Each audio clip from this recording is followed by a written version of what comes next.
Nag-viral kamakailan ang larawan ng isang pet dog na inasikaso sa diaper changing station na para sa mga sanggol.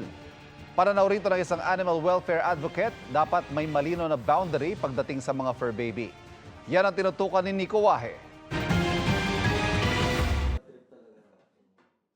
Magdadalawang taon ng kasal sina Dane at Richelle. Lagi silang tinatanong kung kailan daw ba sila magkaka-baby. Pero for now, happy raw sila sa kanilang fur babies na sina Almond, Mallows, and Coffee. Kami napag-usapan naman na namin na unahin muna yung stability namin bilang mag-asawa.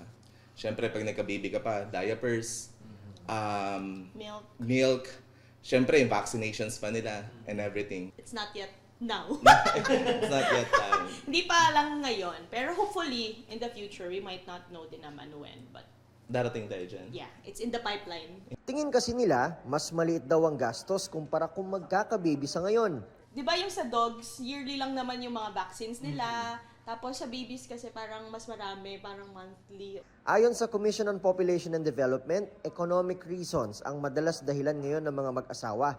Kaya hindi muna nag-aanak at mga pet muna ang inaalagaan. Actually, sa study po namin, qualitative study, sinasabi na yung mga Pilipino gusto kasi nila economic considerations first. And even some prefer pets over children. And uso po yan ngayon. Some gusto nila pa mag-travel muna bago magkaroon ng anak. Bagamat welcome ang mga fur baby sa public spaces, dapat ay may boundaries pa rin daw. Kamakailan, nag-viral ang mga litratong ito ng asong ipinatong sa baby diaper changing table sa loob ng female restroom ng isang mall. Naroon din sa loob ang fur dad. Ayon sa nag-post ng mga litrato, 2021 pa ito nakunan. Pero kamakailan lang ito ipinost dahil napapag-usapan ng irresponsible pet owners. Maraming netizens ang nabahala at nagsabing unhygienic ang ginawa ng mga nasa litrato. Ayon sa Animal Kingdom Foundation, dapat tandaan na kahit tinatrato silang baby, hindi pa rin natin sigurado ang ugali ng mga fur baby. We respect all pet owners and how much they love their pets. But there's always what we call as boundaries.